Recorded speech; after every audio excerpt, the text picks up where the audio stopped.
Hello, hello, hello, hello, hello. And that is coming out the wrong headset. What is going on, everybody? The legend yourself, freshly picked football videos. How are you? How are you guys all doing? The mic is working now. It is transfer deadline day. There is so many things going on, especially in the world of English football. Your mic isn't working, no sound. I hope it is fixed now, or should be fixed. Thank you guys so much for the support already. Hitting 4 whole goddamn likes. How are you guys on this fine fighting evening? Are your clubs making the acquisitions you want? Are your clubs making the moves they want to? It is. The sound's working. Good.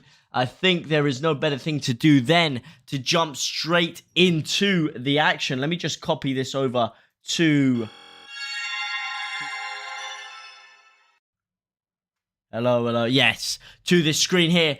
Thoughts on Fabio Carvalho to Liverpool. Obviously, we were talking a hell of a lot about Fabio Carvalho the other day, and more specifically about the chance of my boys Leeds signing him. However, the fact he has, is it pretty much confirmed now he is over to Liverpool? I haven't seen the actual breakdown on the deal, whether that be transfer fee, what kind of wages he's going to be on, but that is a very exciting move for Liverpool. Very exciting move for the player, of course. He's going to have the chance to play under one of the most revered managers in the world, and you can only imagine how much Carvalho could improve if given the game time at Liverpool. Of course, it is a massive if. How much game time is he going to get over at the Reds? But very big signing for him. Very big move for him personally, for his career. Very big move for Liverpool. I think he could fit in that system perfectly. I mean, if he develops and he becomes a real goal-scoring midfielder, that is something that they are just missing. They're just doing his medical, £8 million fee and loan back to us till the end of the season. Okay, that seems like a good kind of deal for him personally, because he's still going to get the game time in the Championship to develop. Potentially could bring Fulham up in the process, but also the fact that he is going to be going back to Liverpool. They have secured it then, I'm guessing. Because in the summer, everybody will be going in for him here. Liverpool running out of time. Here we go, 22 minutes ago. Liverpool running out of time for Carvalho. The genuine jeopardy around this, trying to get the transfer loan back in time. There's a chance they'll run out of time. Obviously, they will get an extra hour or so once they've already signed the initial paperwork. That is how transfer deadline day works. Hang on a second. As we hit 10 whole goddamn likes already. What the hell, man? Absolute living legends. I don't know who you are. I don't know where you're liking from, but whoever you 10 fine saucy individuals are, you are absolute legends. I will just start off talking about Leeds and, most importantly, the lack of action. As we said earlier, the big news was a minute to go. It's an hour to go. It's 11:59 until the transfer window shut. It doesn't shut at 11 o'clock, does it? I swear it shuts at 11:59. I swear it shuts. It does shut at 11:59. There's more than a minute to go. But as we were talking about Leeds, the main news really was that we were going to go in for Calvin Ramsey. There was news also about us potentially breaking, or rather triggering the release clause for O'Brien. However, as the time has gone on, as the minutes have passed, as the hours have passed, I'm afraid to say absolutely nothing has happened at Ellen Road. Absolutely nothing has happened at Leeds. The only positive we've had in this transfer deadline day is that we've managed to hold on to Crescencio Somerville. That is the only positive. And yes, it is a positive. I'm very happy that we are not losing him. However, I mean, look at this. Ramsey, we were mentioned to go in for O'Brien. We were potentially going to go in for Minamino, and we got absolutely nobody. Window slams shut. The window slams shut. Is this correct? Correct news. The January window is now closed. Like you say, there is still an hour for teams to make the breakthrough with their signings. But in the midst of Leeds not making any signings, let's have a little look at some of the other action that has gone today. I thought Minamino would have been good, but he wants to say even though he's a bench warmer. Yeah, I think it's that. I think it's also the Minamino deal was contingent on Leeds obviously also losing, also losing Crescencio Somerville. And because that deal fell through, I think that's kind of what also pushed the Minamino deal off the table. Can't believe Bournemouth, spawny buggers, got Cantwell. I know. Todd Cantwell to Bournemouth, by the way. If I do just scroll down here, it was, of course, confirmed at 10:50. Todd Cantwell joining Bournemouth on loan with just minutes left in the transfer deadline day. What do you guys think about that one? Because for me, Todd Cantwell, I know there's been a lot of talk of him, but he's not Premier League quality as of yet. I know he had that good breakout season when Norwich were in the Premier League 2 years ago, and he had a fine season, and he was linked with a lot of big clubs. Since then, he's had injuries, and he's gone down into the Championship, but I know our boys Leeds were personally linked with him a lot, and I was saying I'm not too sure on him at this current moment in time. I think this is a very good move for him, joining Bournemouth on loan. He's going to get the chance to play some attacking football. He's going to get a lot of minutes under his belt in the Championship. And I think this is a very, very positive move for Todd Cantwell. It's a very good move for Bournemouth. I think he's very, very adept in the Championship. Obviously, he's been there before with Norwich, and he knows what to do to try and get Bournemouth back up. I think this is a very, very good move for Todd Cantwell and Bournemouth. And Norwich, I think it's a good move all round. I don't know what you guys think about that one. Would you have taken him at Leeds? Would you take him at your club? For me, I don't think he's quite Premier League quality as of yet. Could Arsenal live to regret selling Aubameyang? That is, of course, after the news that Aubameyang is going over to Barcelona. Barcelona, who right here have also kept Dembele. Dembele being linked with Chelsea earlier on. He'd been linked with a move to Paris Saint-Germain. Ousmane Dembele staying at Barcelona. Would have been brilliant to see him play in the Premier League. However, Barcelona starting to build a little bit of a squad together now. Would have done good for us. Would have been better at Fulham. Todd Cantwell. Why? I mean, I guess Fulham play to Fulham. Is it fair to say Fulham play a bit more expansive football than Bournemouth? I'm not too. Obviously, I haven't watched too much of Bournemouth or Fulham this year, to be honest. But I don't know. I think Bournemouth's a good move for him. Doesn't have too much pressure on him at Bournemouth. There'd be a bit more pressure on him at Fulham to get himself up. Bournemouth, he'd have time to express himself, time to try out new things. And I think it's a very promising move for him.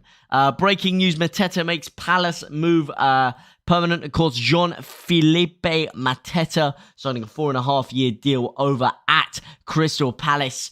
Everyone making moves, really, in this deadline day, apart from us. Liverpool making moves, Palace making moves, Newcastle. I mean, Newcastle have been going on an absolute feast this year. Dan Burn, the last of the acquisitions for the Geordies, and the 29-year-old signing a 2.5-year contract in the end.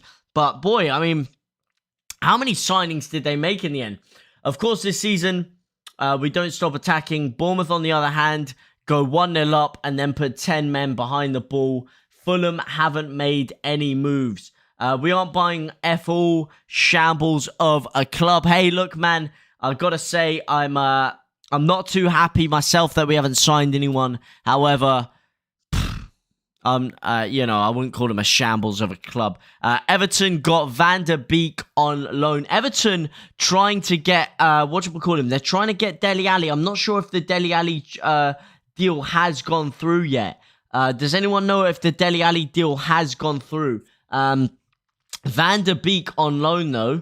Let me just try and see if this Dele Alli thing's going on.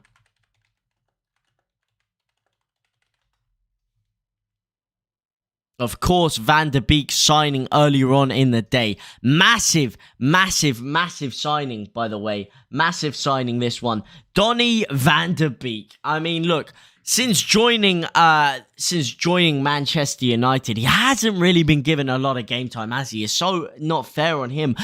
I don't know why they let him go. Fabrizio Romano confirmed it 7 hours ago. Confirmed what? The Van der Beek or the Dele Alli? Look, Van der Beek How Man United have not utilized this guy, I do not know. I don't have a clue. Yes, he's not an out-and-out defensive midfielder, which is what they need. Yes, he's a bit more of a number 8 role, someone that bridges the gap between the midfield a bit more. He's a little bit more on the ball, box to box. He's not just an auxiliary holding midfielder, which Man United do need at this current moment in time. But how you're telling me he can't fill the role that McTominay or Fred fills? I do not believe. And to be honest, the fact that Van der Beek has gone to Everton and there haven't been other clubs in for him, I'm shocked, to be honest. I'm shocked. And as a Leeds fan, as someone competing with Everton, this is scary, man. This is scary. The fact that Everton have managed to bolster up their midfield like that with Donny van der Beek. I mean, massive loss for Man United, really. Massive, massive loss. Massive game for Everton. What do you guys think about this? Would you take Van der Beek at a top 6 club? Would you take him at your club? Would you take him at Leeds? Because I'd take him at Leeds. I wouldn't put him over Calvin Phillips, but I'd certainly take him at Leeds. He fit in perfectly. In fact, if he was going on loan, why couldn't we go in there for him? We need to sign a midfielder. I'd take McFred. I would not take McFred. I'd rather have no midfielder. But you are right. We do need to sign a midfielder. That's exactly what we need. That is exactly what Leeds have been crying out for. And someone like Donny van der Beek would have been absolutely perfect for Leeds. Absolutely perfect. And if he was going on loan, why we didn't put our name in the hat for him, I don't know. Arsenal have bought all my jock straps, but no players to wear them with. So sad, JT. Hey, we're in the same boat, me and you, buddy. Oh, boys, I mean, if ever there was a club that have been dying out for transfers, it's us. It's us, because we have absolutely no players. Our squad is thinner than Rizzler paper, and we haven't bought anyone. Arsenal, on the other hand, I mean, Arsenal, after letting Pierre-Emerick Aubameyang going, after being linked with Vlahovic the entire summer, and then he just stiffs you and goes to Juve at the last minute, that's got to hurt. That's got to hurt as an Arsenal fan, not signing anyone in those 4 positions. Let's just see some more on that Aubameyang deal. Let me see if they have released any contracts or anything about it. Barcelona, it is a done deal. Here we go. Contract set to be signed by him as of 19 seconds ago. 19 seconds ago is that? Yes, it is. Here we go. The big news of the day for the Gunners. How do you think Aaron Ramsey will do at Rangers? I think Aaron Ramsey... Look, I know he was being linked with Everton and he was being linked with other Premier League clubs, but I don't think he's at that level. He's certainly not consistent enough. He's just got and stat padded his wages over at Juve. He's picked up a healthy serving of cash there. I think the Scottish League will do him well. I think he'll be able to shine. Whether he'll be able to keep himself fit enough is another question in of itself. Whether Rangers will benefit from having him depends really on whether he can keep himself fit. If he can keep himself fit, then yes, he will do a very solid job in there, especially in a league which is a little bit slower than the Premier League, and he'll have a lot more freedom on the ball. I like Ramsey. He'll be okay. Says Joe Depp. Albert, you look like a tosser. Well, here we go. Aubameyang. How this has turned so bitter so quickly. From Arsenal fans gagging for Aubameyang to sign a new contract just a couple of seasons ago. Now, obviously, he's had disciplinary actions. He hasn't been turning up to training on time. He's been dissettling the camp. He's fallen out with Arteta. He's fallen out with everyone, which is what a lot of people said Aubameyang would do before he joined the Gunners. When he was at Dortmund, the same thing happened. When he was at St Etienne, the same thing happened. Everywhere he goes, these disciplinary actions seem to be following him. And it seems to take just over a year or so before those things do start catching up with him. And now he has made the switch over to Barcelona. It is confirmed. Arsenal will save his huge salary as they wanted. The deal is in place. Pierre-Emerick Aubameyang joins Barcelona. Contract agreed and said to be signed by Aubameyang in Barcelona headquarters. The medical is successfully completed. I mean, look at this saucy Don. are Arsenal going to regret letting this man go? Without signing a replacement, are they going to really live to rue this decision? West Brom released Snodgrass. Did they actually release Snodgrass? No way. Snodgrass, what a throwback. He used to be my favourite player back in the day, Snodgrass. Back in League One, back under my boy Simon Grayson. Dele Alli, done deal. We will get on that just in a second. El Ghazi, Van der Beek, Dele Alli, all have all gone to Everton. Not good for us Leeds fans. Not good for us Leeds fans at all. I'm not too scared about the Dele Alli one. Van der Beek, on the other hand, I'm very, very, very, very, very scared at. I mean, I'm excited to see how Dele Alli performs in an Everton where he's going to be given what you can only presume a consistent span of game time. But for me, that seems like a disaster of a deal from start to finish.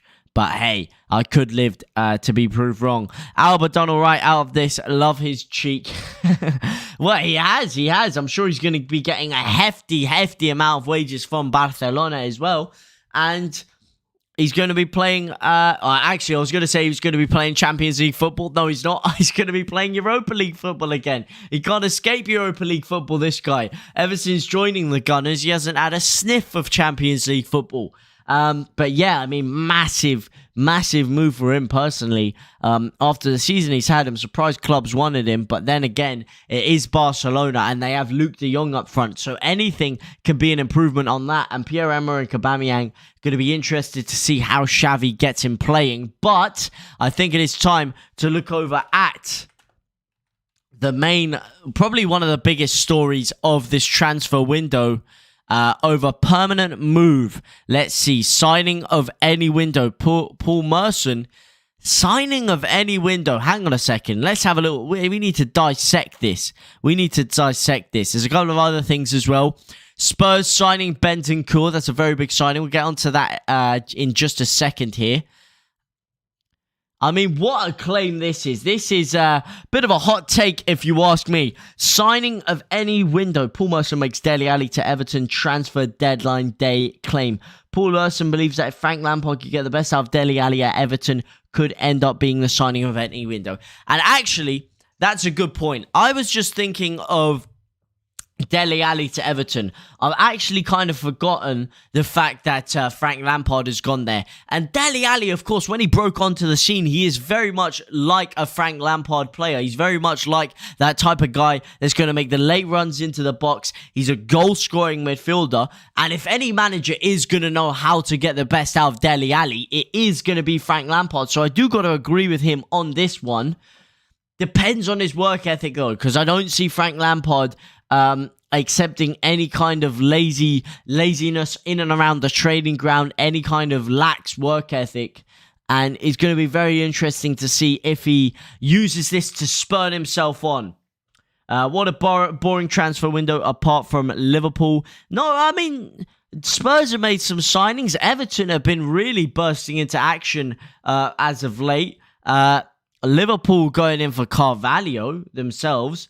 So we didn't go in for Milner then. I don't think Milner would really be able to get into the squad, to be honest. I think if you're talking about Milner a couple of years ago, yes, I would have taken him. But Milner right now, no. Lamps alienated a few at Chelsea. He did, but at Chelsea also, it's kind of a double-edged sword. I mean, he was playing with he was managing a side full of egos, a side that had just cost £300 million in the summer. There was multi-million pounds worth of players on extremely high wages. And he was also kind of being attacked from above, from the board. He was being undermined at every single turn by the board. Even his old mate Petr Cech was undermining him at times when he was at Chelsea. I mean, the main problem he had is he didn't want to play Kepa Arrizabalaga. And obviously, after spending £72 million on him, the board weren't too happy with that. So they were kind of undermining him at every kind of turn they could. And he ended up falling out with a few players and things went sour as they did. But how do you guys think Frank Lampard will do at Everton? How do you think Dele Alli will do under Frank Lampard at Everton? I'm intrigued. I think, like I said, as Merson also said here, if any manager is going to get the best out of him, it would be Frank Lampard. However, what his work ethic is yet to be seen. Now, I think it is time we do look over at Tottenham Hotspur. JT on fire tonight, but there's so much stuff going on. And speaking of on fire, you guys are on fire right now as we've hit 11 whole goddamn likes. I don't know who you are. I don't know where you're liking from, but all I know is you 11 fine sexual individuals are absolute living legends. But here we go. Spurs sign Kulusevski from Juventus and Bentancur. Kulusevski, the Swedish international, features mainly on the right-hand side of the wing. Decent acquisition for them. He is going to give much-needed backup to Lucas Moura and, of course, Ice Bergwijn. It's going to be very interesting to see how he adapts to the Premier League. Of course, the Antonio Conte link is there also with Juventus. Bentancur, very, very, very, very, very good signing. And Ndombele out on loan and Lo Celso out on loan as well. Bentancur, a very a fit starting 11 for Leeds. Feel Everton have a real chance now with the signings and Frank in charge. Fabio to Liverpool is off. BBC confirmed. Hang on a second. So a fit starting 11 for Leeds. What do you mean, so a fit starting 11? Well, we're going to need a goddamn fit starting 11 with the signings that we haven't made. But hang on a second here. Fabio to Liverpool is off. I'll get back on this Tottenham Hotspur transfer deadline day. But this could be breaking news. This could be breaking news. Let me see this. Liverpool Echo. What have Liverpool Echo got to say about this?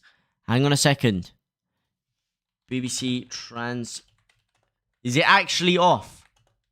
This could be huge here. Would have loved one signing, but we trust the process. Hey, I'm not sure I trust the long-term process. I trust Bielsa.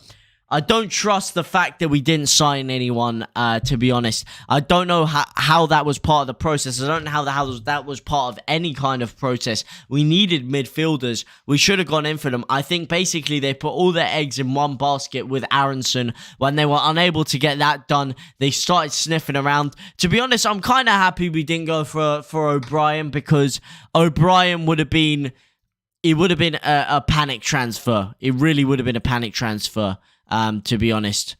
But here we go. Let's see. BBC are reporting it, are they? Here we go. Here we go. Liverpool's bid to sign Carvalho falls through. Liverpool had failed in their bid to sign Fulham's talented teenage forward Fabio Carvalho.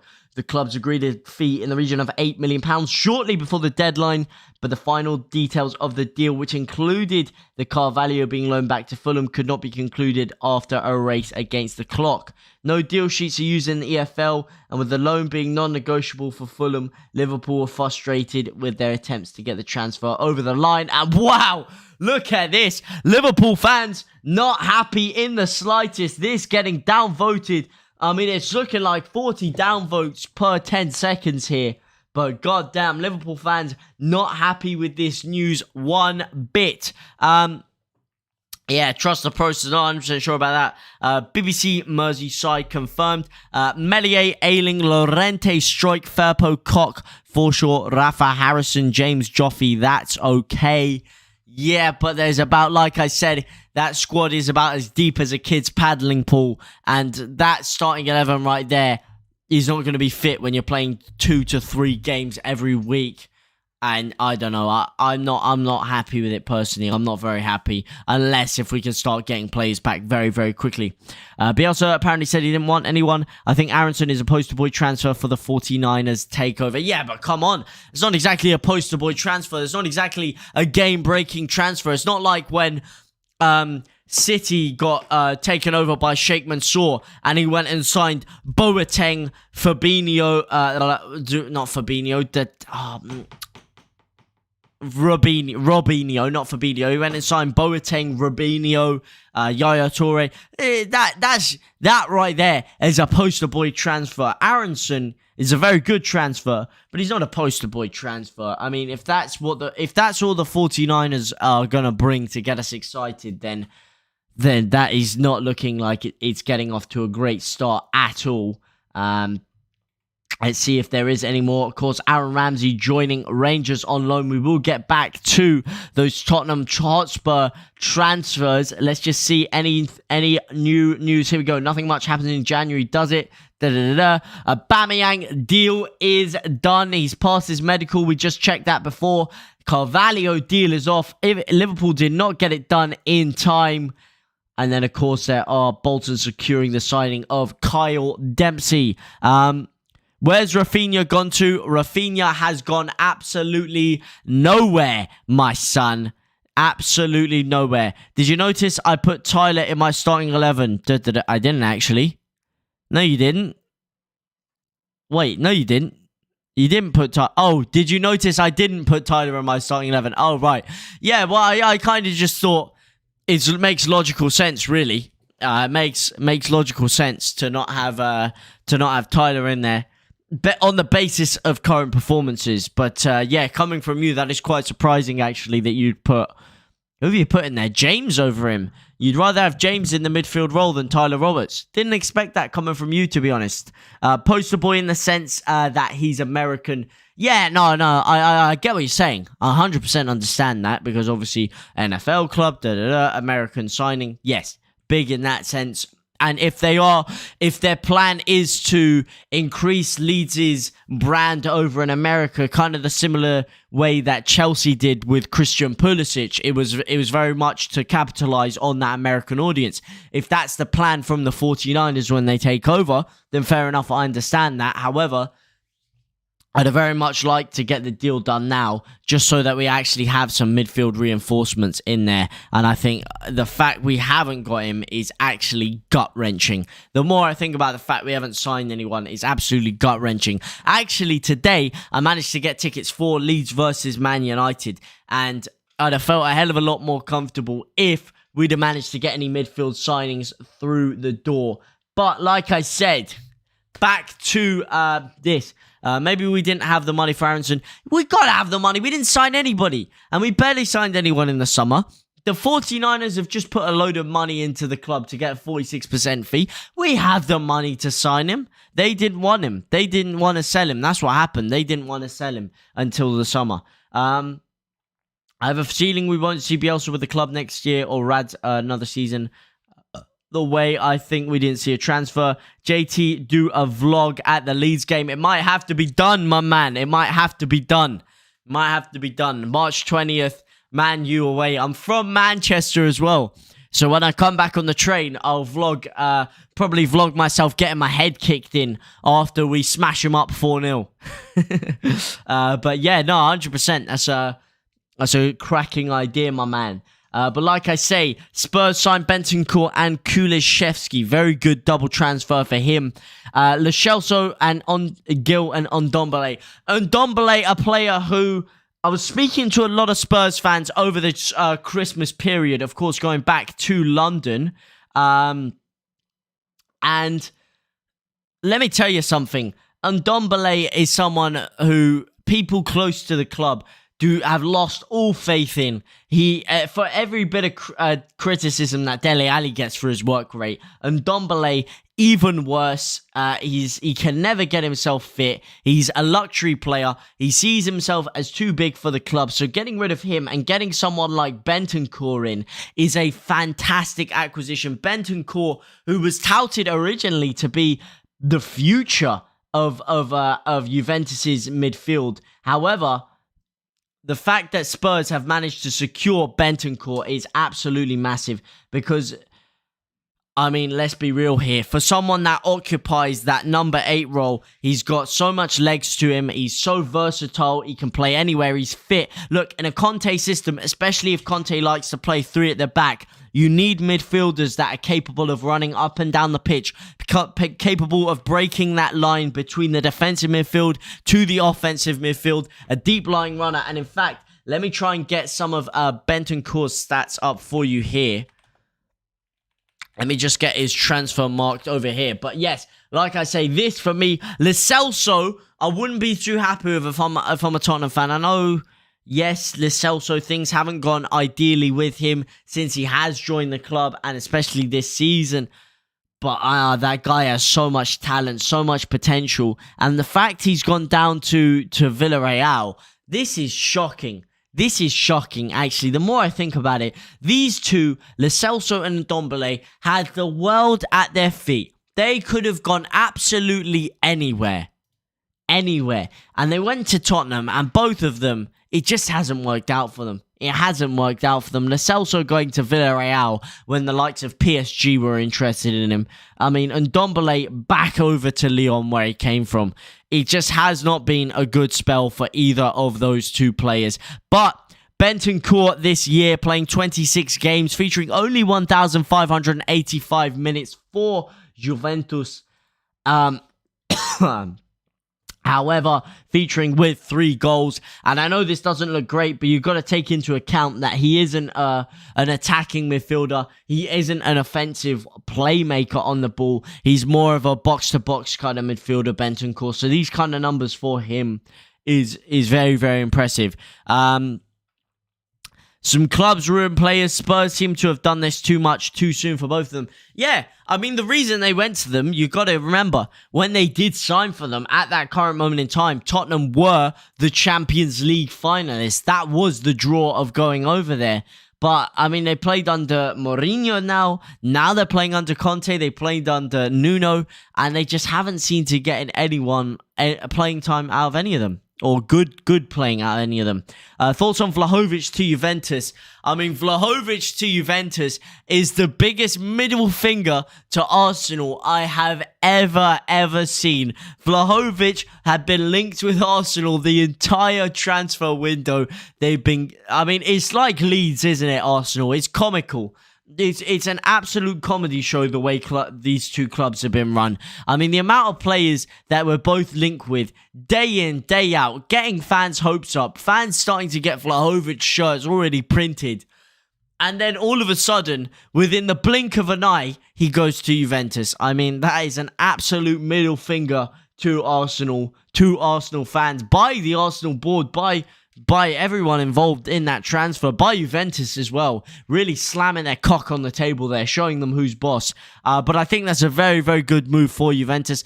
Good move for Vlahovic. Look, Vlahovic, actually, if I get Vlahovic's stats up here, very, very impressive. The informed striker in Serie A. And I was very interested to see how that would transfer over to the Premier League. But now that he is staying in Italy and he is going over to Juventus, a Juventus side stacked with offensive potential, stacked with playmakers to help get the best out of him. I'm very intrigued to see how many goals he can push himself to. Here we go. Here are his stats for the year, if anyone was wondering. In Serie A, in 21 performances, 17 goals and 4 assists. That's 21 goal contributions in 21 games. 3 goals out of 3 games in the Italian Cup, 24 goal contributions out of 24 games, a goal every 59 minutes in the Cup, a goal every 102 minutes all year. These are sensational numbers, and yes, you do have to take into account that it is Serie A because, look, it is a slower league, it is easier to perform in. We've seen it with players like Romelu Lukaku when he does go over to Italy, and the performances, the goal numbers he's able to get compared to when he goes to England and he struggles a little bit more. There are cases of a lot of players going over to Italy and enjoying the slower tempo of the game. My Vlahovic jockstrap is now in the bloody bin. But yeah, now that he's over at Juventus, you can only see him really getting better and better and improving. And now he has the chance to do it on the European stage as well, because I don't believe he was cup tied with his previous club. So now that he is over with Fiorentina, I don't believe he was cup tied with that. So he should be able to play in Europe now with Juventus. And, you know, I'm excited to see how he pairs up with the very, very best. Imagine how Arsenal fans feel. First, they thought they were going to get Vlahovic, then Isaac. Now no striker, proper banter club. Yeah, not just no striker, but selling Aubameyang as well.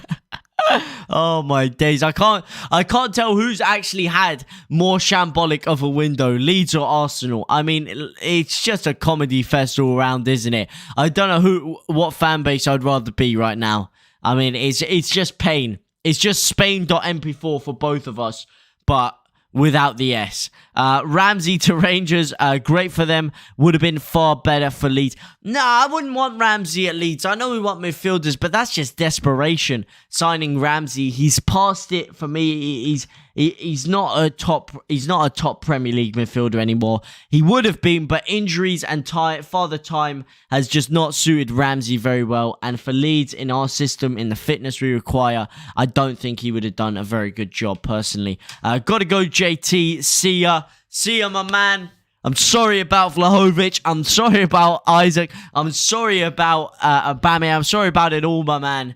But hopefully you do have a good night.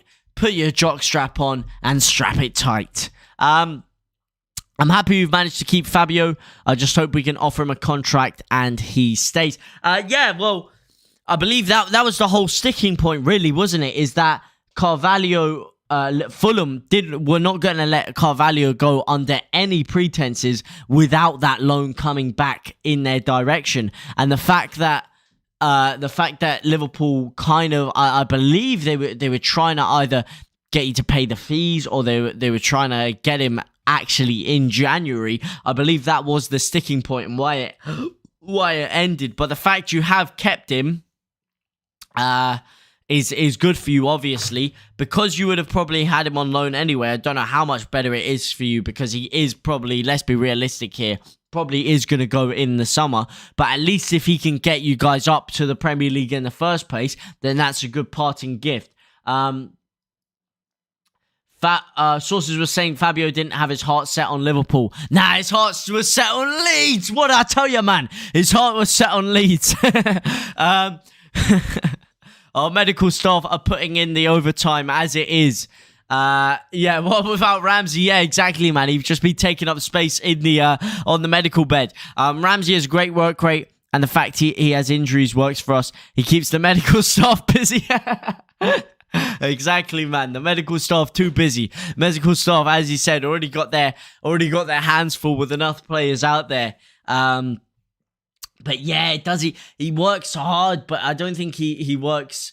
I don't think he works hard enough for a BL system. I don't think he has the legs nowadays at this current point in his career. I think he is just a little bit over the hill. Leeds, I remember our debate last week. Hey, man, what did I say? Didn't have his heart set on Liverpool. Had his heart set on Leeds. I told you from day one, man. He wanted the consistent playing time. But no, I mean, it was a bit of a pipe dream, Leeds being able to get him, wasn't it? Look, as Leeds fans, everyone's entitled to dream that their club is going to bring someone in. We were dreaming with Arrington, we were dreaming with Carvalho, but as it turns out, we've been stuck in a never-ending nightmare, which is Leeds' inability to get anyone through the door. TBH, get Bates playing more and I'll be okay with it. Yeah, but we need creativity, man. We have no one in that number 10 role.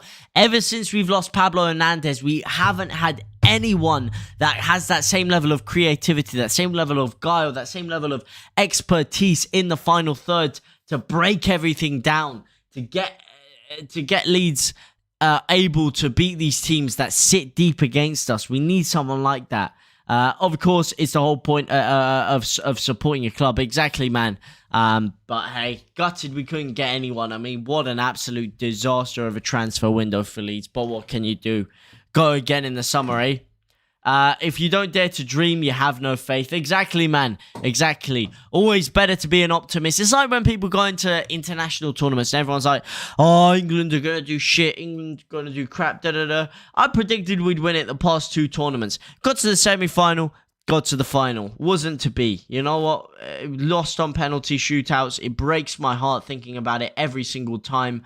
But it wasn't to be. But I don't see why you would ever go into a tournament, ever go into a transfer win, ever go into anything without a bit of optimism. You know, why not? Bradley Johnson, anyone? Yeah, let's just get all the OAPs lining up for us now. All the people that told us to sod off back in the day. No, thank you. I mean, he's got a bullet strike on him still. But that's all about that's about all Bradley Johnson has to offer. Not sure I really want. Yeah, get the band back. Get Housen in there. Get bloody what do you call him? Coyle. Let's get Louis Coyle back involved in there. Let's get Byron back in the action. Let's get them all together. All the championship boys. England are winning the World Cup 2022. You're damn right. England are winning the World Cup 2022, and that is for damn sure. Eriksen came as a shock, selling himself short. What do you mean Eriksen came as a shock?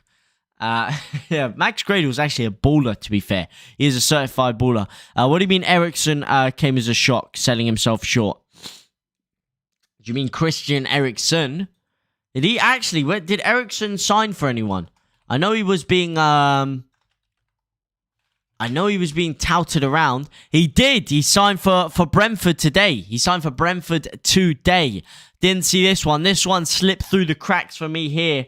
How you doing, my guy? I'm doing good. What about yourself? Like we were just talking about Arsenal a second ago, and look at the man we have on the screen. Look at the man we have on the screen, Bargav, my man. We do need to talk soon. But what a shambles it's been for you guys, just as well as us, man. To Brentford, yeah, like you say, here we go. This is the Christian Eriksen news. Look, I don't think he's selling himself short. I think it's a case of not many people were willing to take the risk on Christian Eriksen because of what happened with his heart. I mean, touch wood, he's okay now. Touch wood, he's okay, like I said. Happy to see him back playing football. Happy to see him back in the Premier League. How much game time he's going to get, I don't know. I mean, if this was a prime Christian Eriksen we're talking about here, I'd be taking him at Leeds. Forget him going to Brentford. But, hey, fair play to Brentford. Brentford have taken a gamble on him. He's taken a gamble on himself, getting himself back into the Premier League. The Premier League, which is potentially which is the toughest league in the world. The league where you have to work the hardest out there. So fair play to him for taking the gamble. Fair play for Brentford to taking the gamble. And I'm excited to see how he does. Happy Aubameyang got an exit to Barcelona. Yeah, but you didn't sign anyone else in the process, Bargav. So is that really a good thing? Or could you live to regret letting him go when you didn't bring anyone in to replace him? I think if Brentford play their cards right, they could make money on Eriksen. If he has a good second half of the season, easy 10 to 15 million. Yeah, I mean, look, take everything one step at a time with Christian Eriksen. Obviously, you know, with his heart and everything and the condition he has. It's important to take everything one step at a time. We don't know how long he's going to be able to be playing professional football for. Look, he can be cut short at any moment. Look at Sergio Aguero this year. The guy's only 33 years old, 4 years older than Christian Eriksen. He hadn't previously had a cardiac arrest like Christian Eriksen had, and his career was cut short because of illnesses. Bang, just like that, snap of the finger. So something like that could happen with Eriksen. We don't know. So I think it's just good to see him return back to football. Really, I feel like Bielsa may have killed him with his training methods, but I'm so happy to see him back in the Premier. I'm absolutely happy to see him back here. But yeah, man, yeah, I don't know if he'd be able to live to thrive under a Bielsa system at this current moment in time. But hey, we don't know how fit he is. I'm sure he's a very fit guy. It's just obviously the risk with his heart. It's nothing to do with his actual fitness. It's just the risk of increased heart rate and all that things that has on his health. Arsenal wise, hell no. But as a player and a fan, happy for Alba. Oh right, happy for Alba. Really? Arsenal fans are pissed at Aubameyang though. Arsenal fans are fuming at him for his unprofessionalism, the problems he's caused, the problems he's had in the changing room. I'm surprised at that. I mean, obviously, look, yeah, no one wants to hate on any man, absolutely. But, you know, Aubameyang wouldn't have played for Arsenal again anyway. Probably not. And they've saved a lot of money, wages-wise, by getting rid of him. So it is good for Arsenal in the fact that they did save wages on him. But not signing anyone else to replace him? Hey, that's risky. But then again, hey, what can I say? Leeds, all your midfielders drop out injured. Not signing anyone to replace them? Fantastic deal. Leeds and Arsenal, absolute fraudulence. Absolute just a cesspool of fraudulence. Get Eddie up top. Hey, Eddie Nketiah can do a job up top. I mean, he was being linked with Leeds. Would you guys have taken Nketiah at Leeds? For me personally, I don't think... he'd be good for this interim short term, but I'm wary of signing players just for this 6 months that we aren't going to really want to feature long term, which is like I said with the O'Brien thing, why I wouldn't really want an Nketiah over there. Gelhardt over Eddie, 100%, couldn't agree more. Especially because Gelhardt is a little bit younger. I believe he has a higher ceiling than him as well. I think right now, maybe Eddie Nketiah might have a little bit more short-term impact, but in the long term, I'd much rather play and persevere with Joe Gelhardt. Don't tell me about Arsenal fans. They got manipulated. Club made a decision, manager over everything. What do you mean that they got manipulated? Manipulated by them getting tricked into thinking they were going to sign transfers, or manipulated into disliking Aubameyang? Which way are they getting manipulated here? Get Eddie up top. Gelhardt over Eddie. Arsenal should have gone in for Tyler Roberts. Oh man, could you imagine AFTV after Tyler Roberts puts in one of his typical performances where he passes the ball off to the sideline for no reason. Oh, it's not good enough, Robbie. I've had enough of it. He's sick. Get him out of the club. Arsenal should have gone for Tyler. Short term off the bench, I'd take Eddie, but not to start. Yeah, absolutely, man. I mean, look, I'm never going to hate on Eddie Nketiah because Eddie Nketiah is one of the main reasons we got promoted from the Championship, because of his performances off the bench, because of the goals he got us, the wins he got us, everything that he did get us. Eddie Nketiah was one of the main mans. Want me to come and talk about it? Short term off the bench, I'd take Eddie, but not to start. I mean, I don't know how come to talk about it. We could have a little 10-minute conversation here.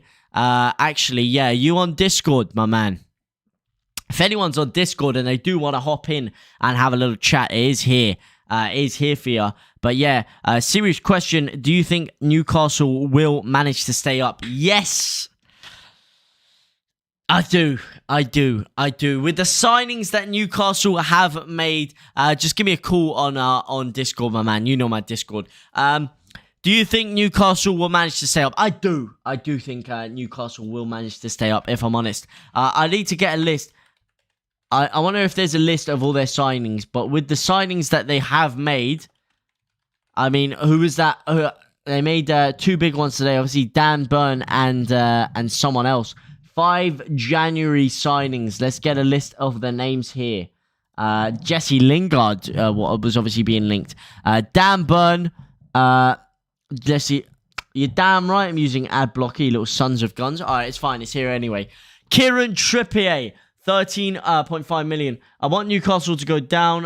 Sick of their fans not grateful with what they have. Think they spent like 120 million. It's not, how much is it? It's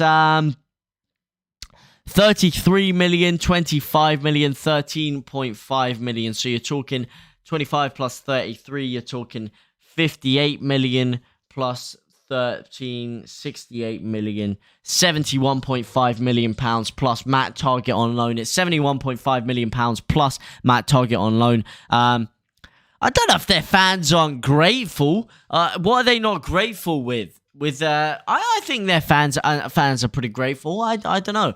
I'd like to see them go down just because of the money they got and what they said with it, but I haven't heard too much from Newcastle fans being ungrateful about the transfer window they've had. I think they've had a very good transfer window. Dan Burn, Matt Target, Guimaraes, Chris Wood, Trippier, Guimaraes especially. Massive signing Guimaraes from Lyon, Olympique Lyon there. Massive signing. And I think with these deals, you've got Premier League experience in Dan Burn, Chris Wood, and Kieran Trippier. One top Premier League player, former Premier League player, who is going to give them the experience to stay up and they know how to stay up.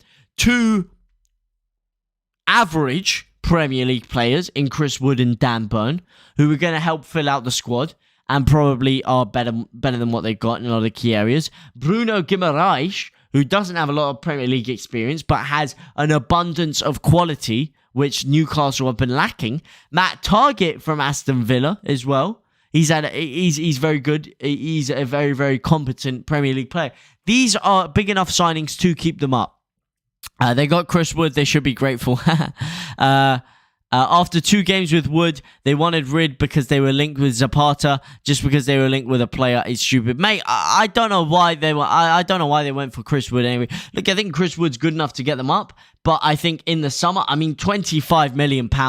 I know they have money to burn, but £25 million is ridiculous. Because if I was a Newcastle fan, if I had that kind of money, I wouldn't want Chris Wood coming in up top. He's not better. Yes, he offers them maybe a different way of playing, but he's not better than what do you call him? The guy from Bournemouth, Callum Wilson. He's not better than Callum Wilson, and he's not better than Callum Wilson in my opinion. And in the long term, if they are trying to get to Europe, Chris Wood is not the man that's going to get them into European football. So I would have saved the money and spent it on a real top player like a Zapata, like you said. So I don't know. Have they disclosed Wood's wages? I don't know, but yeah. You got to be realistic with what you can get. Yeah, at this current moment in time. I just think, look, it was good because it weakened Burnley. It weakened Burnley, and that's good for Newcastle, obviously competing with them in a relegation battle. And he does add stuff to Newcastle's squad, of course, with Callum Wilson being out at this current moment in time. That is very good for them. However, I don't know. In the long term, it is. Sorry, Mitrovic and Harry Wilson over Wood. Oh, man. Chris Wood over Mitrovic. The pairing on the other... Harry Wilson is a funny one. Harry Wilson is amazing technically, and he comes up with moments of genius. But consistently, I don't know if he's Premier League quality. Definitely not yet. Have they disclosed Wood's wages? No, they haven't. Not to my knowledge. Actually, how much was Dan Burn? Because that would make it. I believe it was like £15 million for Dan Burn. Was it not? Let me see here. Hey, where was Dan Burn?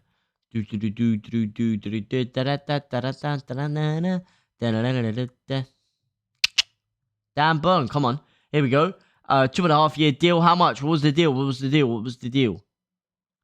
How much did they spend on him? Okay. All right. Yeah. Eddie Howe. Yeah. All right. Okay. Don't tell me how much. Dan Burn, Newcastle fee. £13 million. 13 million smackaroonies, taking their total up to £82.5 million in January. God damn, man. God damn. Jesus.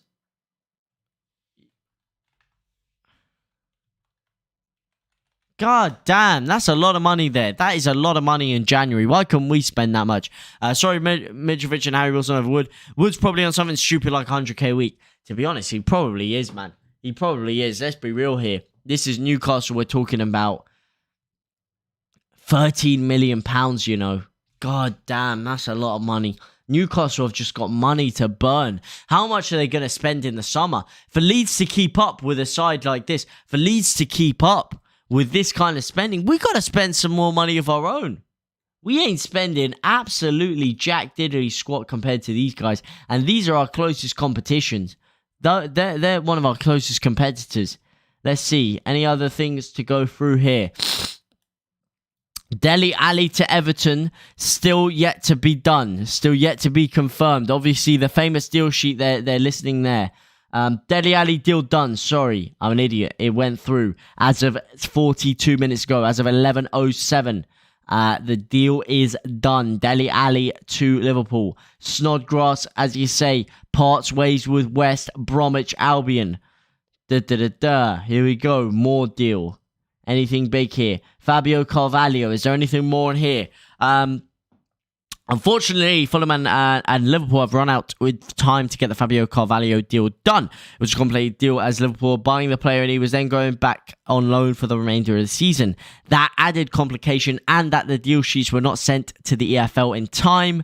The loan aspect in this was non-negotiable. So in the end, Carvalho has not been able to make his transfer to Liverpool. It might linger on until the summer. Liverpool wanted to get it done before the summer so they don't have to go on a transfer tribunal. But it's also a headache for Fulham as Carvalho is out of contract at the end of the season. Potentially, he could go to the contingent and Fulham would only receive a token fee for him. Go to the continent, sorry. Hartlepool signs for Morris, so nothing really new on there. We all kind of knew that. Here we go, Todd Cantwell. It's official, I'm on Bournemouth. Man, I want to wish Norwich all the best for the rest of the season. May we meet again. So he's clearly got his heart set back on a return to Norwich, of course. Hull signed Walsh. All the Premier League in and outs under one roof.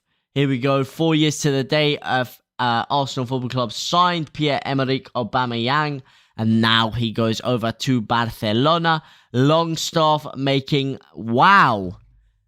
What a fall from grace from Matty Longstaff as well. Obviously bursting onto the scene after scoring that goal against Man United, in that 1-0 win.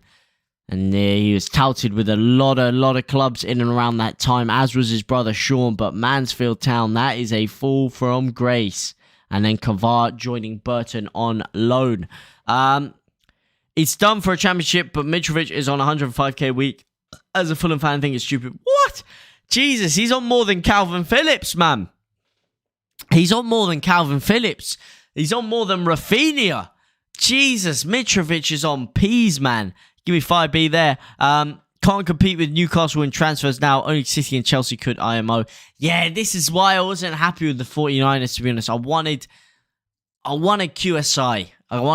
Which is why initially when the 49ers thing came up, I wasn't like jumping with joy that we'd got the 49ers because I had my heart set on a QSI because that's the only way you're going to compete with a side like Newcastle who are just slapping moves on the table for fun. It's ridiculous. It is absolutely ridiculous. Is Snodgrass a free agent? Now he is a free agent. Yes, he is a free agent because Newcastle have or rather West Brom have parted ways with him. So he is a full free agent. Tom Kearney's on 88k a week. Jesus, man. Jesus. 88k a week for Tom Kearney. Oh, my God. By the way, can I just say, guys, 14 whole goddamn likes. You're absolute living legends. I don't know where you're liking from. I don't know who you are, but all I know is you're absolute living legends. Thank you guys so much for the support. It's absolutely ridiculous. If only some of those likes could be transferred into millions of pounds that Leeds spent this transfer window instead of spending nothing. But hey, we can all dream, can't we? Beggars can't be choosers. Yes, he is. Sign him up. Yeah, brilliant. If West Brom don't want him, I don't know why we would want him, to be honest. Here we go. Is this going to show them all? Here we go. Arsenal in. Our Austin Trusty from the Colorado Rapids. Undisclosed fee starts on July 17th. Out. Pierre-Emerick Aubameyang. Florian Balogun. This is a massive deal. Middlesbrough getting an absolute... Oh my God. I didn't realize they let this many people go. Okay, these guys all right. These are all pretty much irrelevant to their squad. But these six players who were in and around the first team out, and then only Austin Trusty in. Not great news for Arsenal. I know they spent a lot of money in the summer, so they are trying to shape the squad around, but still, Kolasinac out. He wasn't going to get the light of day nowadays. Callum Chambers to Aston Villa. Good move for Villa. Callum Chambers, I wonder if he's going to get more midfield time because he does see himself as a midfielder. He has come out and said that. I'm intrigued to see how he performs there. But again, weakening Arsenal's defence. Pablo Mari out, further weakening their defence. I mean, Pablo Mari's only been there for just, well, a couple of years now. He's been unable to make any kind of impact there. Maitland-Niles out to Roma. Very, very good deal for Roma. Mourinho must be licking his lips at the prospect of having Maitland-Niles. I'd take Maitland-Niles at Leeds any day. I think Maitland-Niles is top quality. Florian Balogun, of course, like I said, I think he could be a real baller in years to come. And of course, Pierre-Emerick Aubameyang. Creative player, great for the dressing room. Snodgrass would be a horrible move to Leeds. Amen to that. Amen to that. Chambers to Villa, great move for him, great move for him, great move for Villa, of course. Aston Villa now, as we do get onto them, as we do get onto Aston Villa, Felipe Coutinho, massive deal, of course. There, Luca Digne, Everton. I know they've had a very good deadline day, but Luca Digne going to Villa is so big. So big. Digne is possibly one of the best left backs in the league. I rate him that highly. The fact Villa have managed to get him, massive for them. Why couldn't Leeds make these kind of signings, man? Big signing there. He'll do fantastic under Steven Gerrard. He will do amazing. Coutinho as well. I want to see whether he'll upset the apple cart or not. I'm very intrigued to see how this Coutinho thing goes on. He might upset the rhythm and the flow they have in the side. He might not. If he doesn't and he just adds an inburst of quality, then this will be a fantastic signing in pushing them up the league. But we don't know how he's going to fit in the long run. In terms of outs, the main obviously out are Matt Targett and El Ghazi to Everton and Newcastle respectively. Otherwise, not really much to talk about in terms of outgoings for them. Brentford, Jonas Lössl and Christian Eriksen. Obviously, we just touched on Eriksen before. Big signings there for them. Not really much in the terms of outgoings for them either. Brighton, of course, losing Dan Burn to Newcastle for £13 million. Signing Dennis Undav, signing Kasper Kozlowski, and signing Banacio Baker Boati. Burnley, on the other hand, signing Weghorst from Wolfsburg.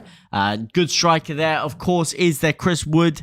Replacement? Do you think that Weghorst can fill the boots of Chris Wood? He's a very physical he's a great physical presence. He has very much physical prowess in the box, and he's a good target man. So he's perfect for the way that Burnley like to play. Obviously, he doesn't have the experience of a Chris Wood. Whether he'll fill that boot or not, we are yet to see. Chelsea, no ins really, no outs. Not much change there, apart from Lewis Baker, who, as Leeds fans, we know quite a bit about. Jean-Philippe Mateta coming in for Crystal Palace, and Luke Plange coming in from Derby. Again, in terms of outgoings, not a lot to really talk about there. Everton, on the other hand, what a deadline day they had. Thoughts on Donny to Everton.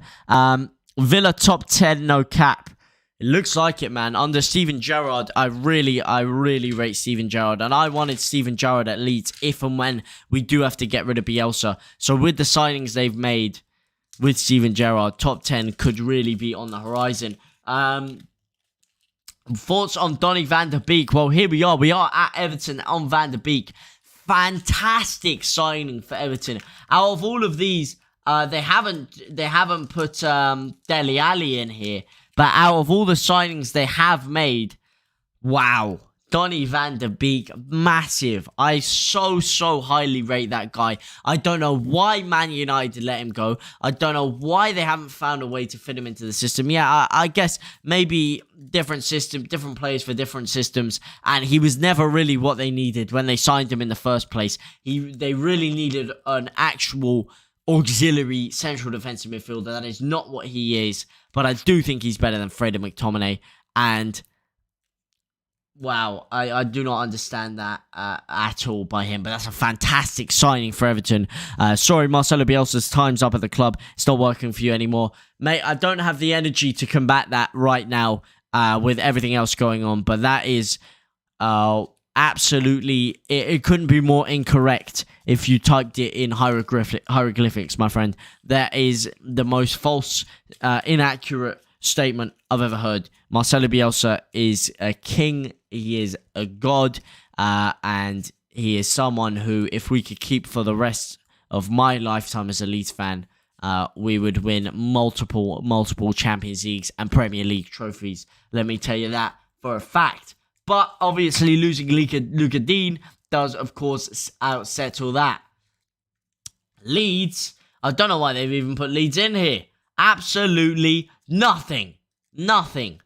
Mateo Joseph Fernandez from Espanyol, a youth player. Bang. Get rid of another youth player. Got rid of another youth player in Cody Drama. Got rid of another youth player here. Rid of another youth player here. Camwa and Galloway, who can't even get near the actual youth team.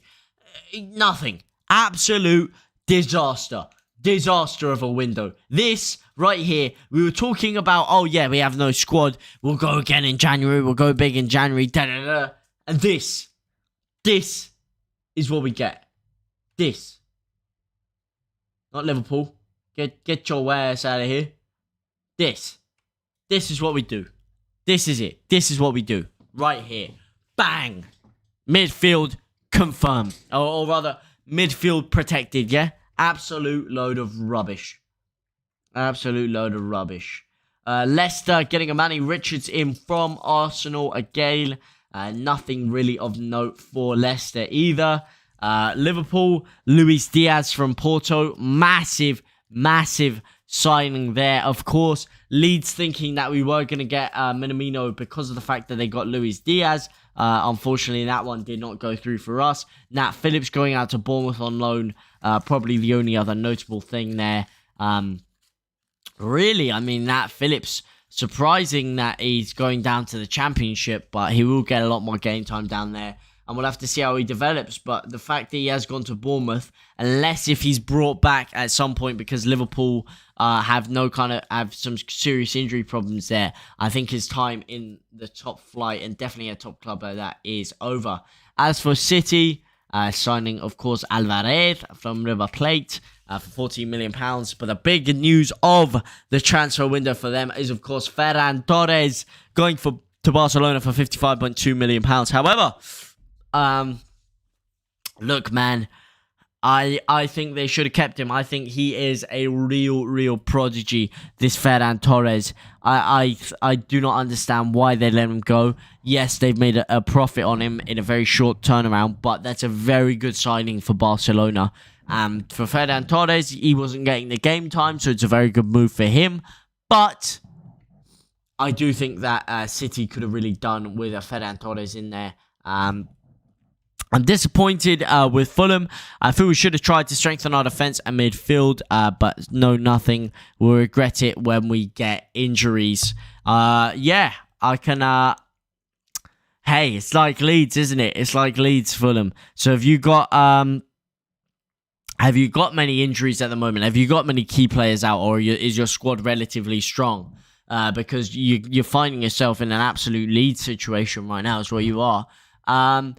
Of course, Man United, and in light of recent news, should I say, this transfer window looks a lot worse for Man United now. Amad Diallo going out, Anthony Martial going out, Twan Zabi going out, Van der Beek going out, and mainly I'm looking at Diallo and I'm looking at Anthony Martial because Man United's attacking options, they haven't just lost Martial, but they've also lost, which is another topic for another day, which obviously cannot be confirmed whether it is him or not.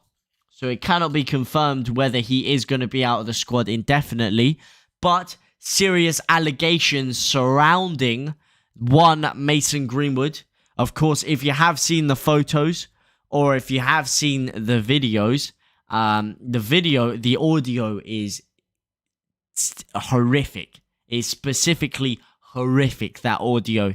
Now, of course, it cannot be confirmed who the man in the audio is. One thing can be said for sure. Whoever that man in the audio is deserves to go to prison, because that is absolutely disgusting what has happened there. Absolutely disgusting.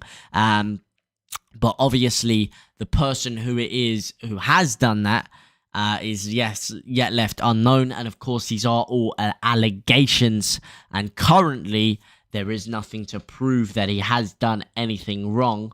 But because of the fact that he is surrounded by allegations, he is going to be pushed out of the squad, at least for the short run. So Manchester United finding themselves in a situation where they are really running thin on attackers. Ferran Torres couldn't get into starting 11 for City. Why? I know he couldn't get into the starting 11 for City. That's why it's a good deal for him, but I think they should have played him a little bit more. I think they potentially should have just left Jack Grealish and given Ferran Torres more game time. That's what I think. I think that would have been a better deal for City, personally. I mean, they wouldn't have got as many fangirls going for them, but hey, UK law, innocent until proven guilty. Absolutely, my man. Absolutely. Absolutely, 100%. But like I said, all I do know is whoever has been doing that kind of stuff, whether it's him or not, is absolute disgrace. Our squad is strong. However, we don't really have strong replacements for centre-back, left wing, right wing, or cam. So, I mean, we're good if we don't get any injuries. Yeah, one of those ones. I feel that 100%. But they managed to keep hold of Mike Fred. Fantastic stuff. Newcastle, like we said, we just spoke about them before, so I'm going to skim over this massive transfer window for them. It's reporting 40 million for Gimenez here. It said 33 million before, with 40 million and 15 million for Trippier. I mean, bang, 93 million smackaroonies, plus a loan fee for Matt Target. God damn. That's a lot of money right there. That is a lot of money, and only really letting Longstaff go. Norwich, no one in. Todd Cantwell out. Southampton, no one in. No one really of note out. Tottenham, Bentancur and Kulusevski in. And obviously Ndombele and Lo Celso out on loan. And of course Brian Gill as well, but not really too relevant there. For Watford, of course, another relegation-threatened team. Samir Hassan Kamara, Edo Kayabe, Samuel Kalu. West Ham, no one in. No one really out either. Wolves making a couple of decent signings. Huang Hee-Chang being the most notable one out of the few. And a very good signing for them, Huang Hee-Chang. When I have seen him play for Leipzig in the Champions League, he has been very good. It says starts on July 1st, so I do presume that this transfer is obviously a transfer for the summer, if I believe correctly, where they loan him out now and he comes back to them. I believe that's what's happening here. Traore, of course, out to Barcelona on loan, and I believe that it in the summer they could trigger it into a £25 million option to buy. So not getting too much money out of Adama Traore. Big move for him. Very interested to see how he plays there. And especially with Braithwaite in there as well. As was touched on before, Barcelona are getting scarily close to recreating that famous Middlesbrough attack of like 2013. Remember when everyone was saying Man U were going to win the league at the start of the season? Who owns Fulham? I never said they were going to win the league personally. I did think they were going to be competing though. And everyone did, and they should have been competing. The fact they're not is actually crazy. Who owns Fulham? I forgot his name. It's that guy, the guy who was trying to buy Wembley Stadium. I forgot his name. He was trying to buy Wembley Stadium for like £800 million or something. He's very, very rich. The Fulham owner. Shlad Khan. That's it. I thought it was something Khan. Shlad Khan. According to Matrix Gaming. Shiad Khan, sorry. Shiad Khan. But yeah, very, very rich, affluent individual, of course.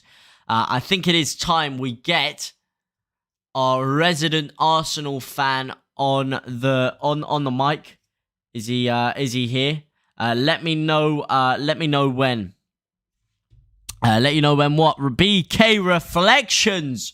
Long time no see. Hang on. Hello. Bargav, my man. Wait, hang on a second. This ain't Bargav. This is BK Reflect. Oh, hello, my man. You alright? I can't hear. Hey, what's up?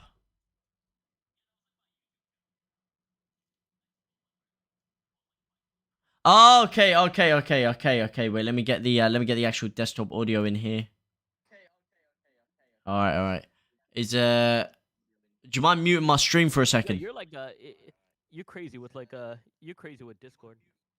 Do you mind muting my stream for a sec, just so I don't like re-echo around? Hello?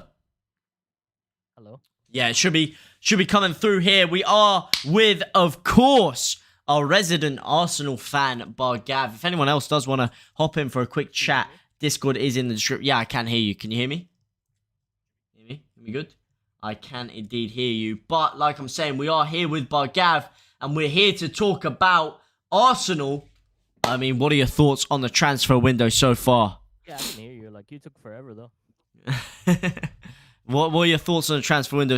What are we doing, man? If you're talking about Leeds, Lyle, what we're doing is messing around, not signing anyone, and screwing ourselves over, basically. I'd have loved a Brendan Aronson. I mean, the fact we put all our eggs in the Brendan Aronson basket and didn't get him is really, really shambolic. But like I said, another club like Leeds who have had an absolute shambles of a time are Arsenal. And what are your thoughts? Is that for the summer, like right now? Who, Brendan Aronson? Yeah. Brendan Aronson it's probably going to happen in the summer. So basically, we put an original £50 million bid in the winter for Brendan Aronson. Salzburg declined it. We went in for a £20 million one. They hadn't actually declined it yet, but he wanted to come to the club, basically. So the personal terms were kind of agreed. They obviously weren't properly agreed because we never got past the actual offering stage. But he'd basically voiced that he wanted to come to the Premier League. He wanted to come to Leeds. But Salzburg were not willing to let him go in the middle of the season. But apparently, we're very keen to get him, and we will get him in the summer. That's what it's looking like. And because, of course, we have the San Francisco 49ers now almost getting a majority stake in our club as a... Is that true? Yes. What, the 49ers?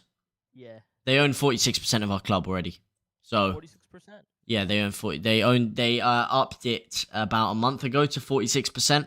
Because they've had a stake for about a year now, and they've upped it to 46% as of a month ago. So people are basically touting that obviously the American connection is there, and it's going to basically be their trademark signing, bringing Aronson over to Leeds. I'll tell you one thing though, like San Francisco as a city, yeah, they invest in their stuff. So like you got like one of the better cities for that. Like if you live in that area, like it's pretty much like they're really like, how should I say it? Like it's like they'll pay for stuff, if that makes sense. They're yeah, like Air World in some ways. So you're actually gonna get like decent investment. Yeah, but they pay for stuff in their own team though. It's like Kroenke. I know there's a lot of fraudulence with Kroenke. Yeah, I know there's a lot of fraudulence. He's moved that club around, and people saying he doesn't actually invest in the American side as much as in the Raiders, sorry, as much as Rams, sorry, not Raiders, as much as he should do.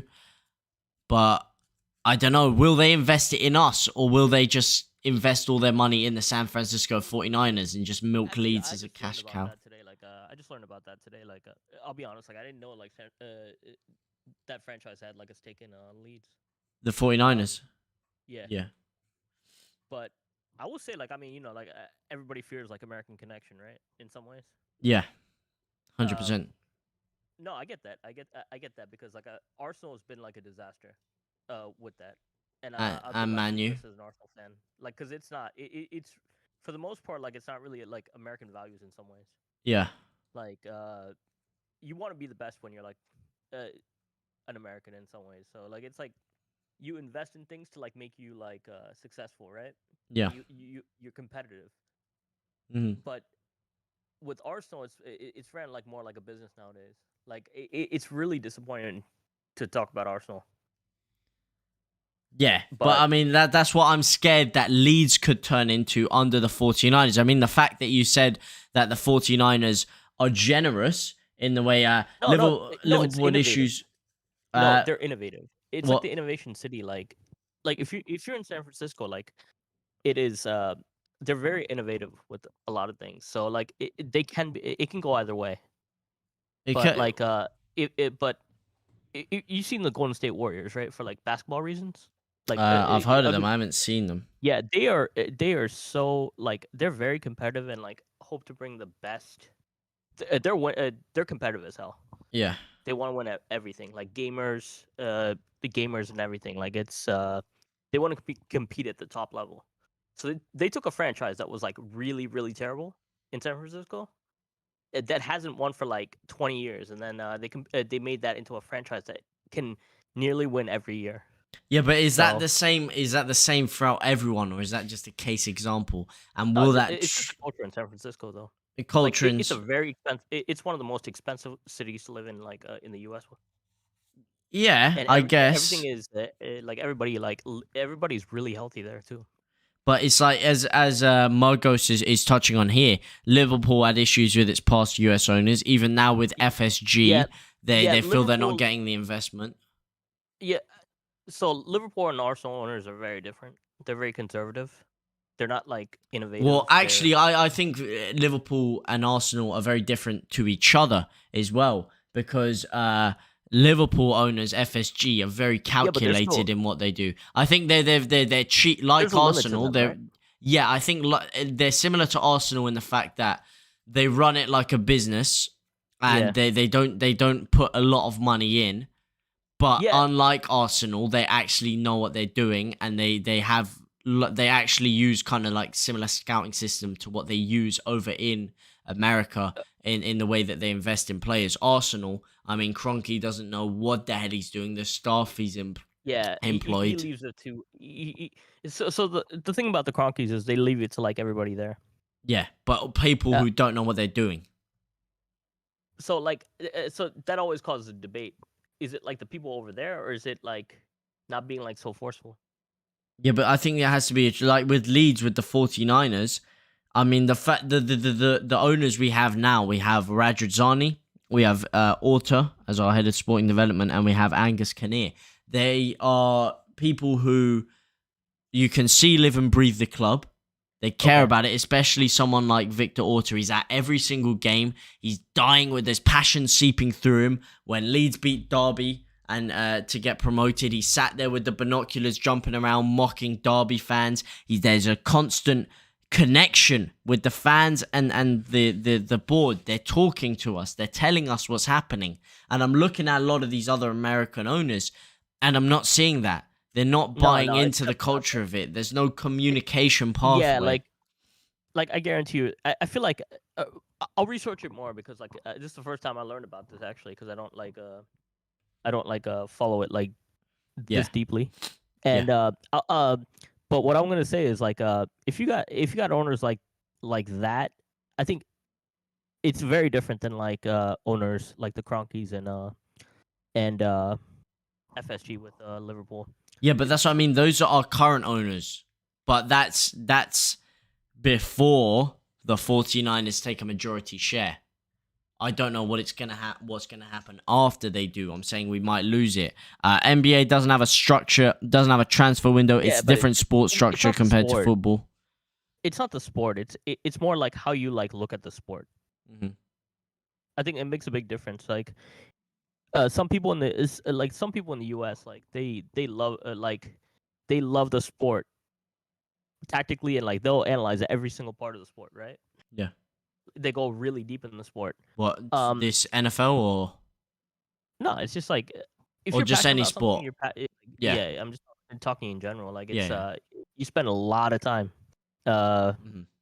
if it's like growing up, like soccer was it's a big thing, right? But But yeah, it's not as big as like over where you're at. no, But it's like it's one of those things like you start like gradually like learning it, you become like a late bloomer in it. So it depends who the owner is in charge. yeah. And What? because like I think like it's like one of those like lifelong interests, right? Like I mean, What so football? I hopefully you have like good owners. Well, hopefully, like I say, well, I mean, you filled me with a bit of confidence saying that San Francisco as No, a it's a place very are innovative renowned. place. It's a very innovative place. So like people in San Francisco, they will do they're gonna find solutions to things, if that Yeah, makes sense. but Now with which is like with the Cronkies and everything, they're just like resting on wealth, yeah. trying to like build their wealth up for like future investments and stuff like that. But what that screams to me is like a Leicester City kind of project. It's where we put a decent amount of investment in, we really Yeah, reinforce the club, and we get ourselves to a point where we can compete and sneak into the exactly. top four, sneak into Europe. That's what this 49ers thing is screaming to me about. And we've heard a lot of rumblings of Leeds trying to copy the Leicester City model. But that's not going Yeah, to I mean, get us to the point where we want to get to. Because if you look at Newcastle now coming in with all this money, Chelsea and City, if you don't have this generational level of investment, it's so hard to compete in there. Are you covering all teams, bro? We have been covering all teams in here. We are just basically finished up. We're having a little conversation here about obviously American ownership, especially with Leeds getting high investment from it. And we're also looking at Arsenal here specifically, you have had quite a torrid transfer window. But so yeah, let me like ask I you a said, question on this. without Just on things, right? Like, do you think like, all right, so talent is like a big portion, right? Like talent is a big portion of like football, right? yeah, But how much do like it? Do you believe like, all right, so like team unity, like you were just talking about, like if you look at the Leicester project like years ago, right? yeah, Look at that team, like Conte. They had like Mahrez. They had like that was Jamie one of Vardy, yeah, that team like blew my mind. Actually, I'm not. Wes Morgan, yeah. But what I'm saying is like, do you think like there can be like teams like that still?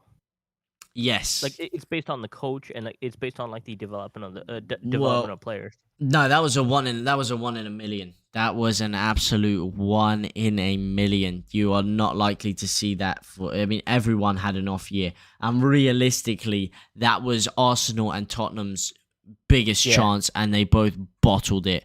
They both absolutely yeah. bottled it, and that is a 1 in a million. I don't see that happening for another plethora of years. And even if Leeds were to do that, that's not what I want my club. I want my club to be. I mean, I know everyone does, and it's stupid. Everyone's entitled as a fan, but I want us to be competing with the Newcastle, with the Chelseas, with the Cities, the ability to just sign top players. Yeah, And it's so yeah. tough right now. Fulham American owners too. So the American takeover, boy, it's happening. Spurs terrible window. Spurs had a very good window actually. Spurs had a very very good window. Kulishevsky is not the best. Like he's a solid acquisition. I'd probably say he's a 6 to 7 out of 10. But Bentancur, I'm very very. I think he's a very very good signing. And letting Ndombele go out on loan isn't bad because he wasn't really getting much game time there either. And whatchamacallit, Lo Celso, he's gone out on loan, and that one I probably don't really see. To be honest, Arsenal's owner is a bad US owner. Man U owner has spent a lot of money on the players for the club, just purchased the club in a sus way. That's the issue there. No, actually, let me stop you right there, Mogos. I see why you're thinking that, because they've spent a lot more money, but the Man United owner is actually just as bad, if not worse, than Kroenke, because it's not just the way that he purchased the club. He hasn't spent any money in reinvesting the surrounding areas of the stadium, the surrounding areas of Manchester, the surrounding areas, anything.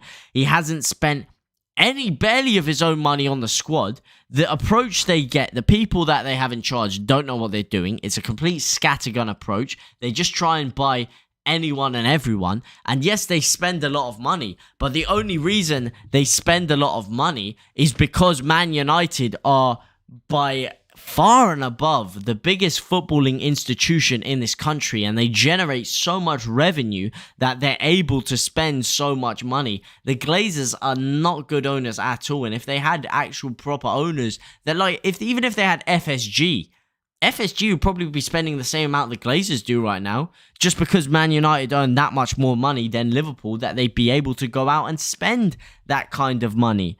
Plus, they have dragged that club into so much debt that I don't think you can see that at all. The problem nowadays is not about football, it's about the money, and it's ruining the game we all love. 100%. Just because it is getting a bit late here, I do want to talk on Arsenal. What do you think about Arsenal's transfer window? Yeah, it's terrible. But I'm happy. Listen, like I'm happy for Aubameyang going. Yeah, why is that? I think we made. So for me, like if you invest in so much money into somebody, you build a team around them. We didn't do that. We like you go back to like Mesut Ozil, you go back to like Aubameyang. You invested a ton of money in them, but you didn't actually like get a coach. If you go back to Ozil, like you didn't get like a coach that fit his system. You got like a pressing coach, to like coach the team, and he didn't want Ozil because like obviously like his like view of football was different. With Aubameyang, like after like with him it was a little different. I mean, he fell off, but I think like he wanted something different out of a striker. With Aubameyang, I still think like there's a player in him, and I'm glad for like let's see what he does at Barcelona, because I think he's gonna score some goals at Barcelona, and I think I'm absolutely like I absolutely hate the way like he's been like exiled from the club.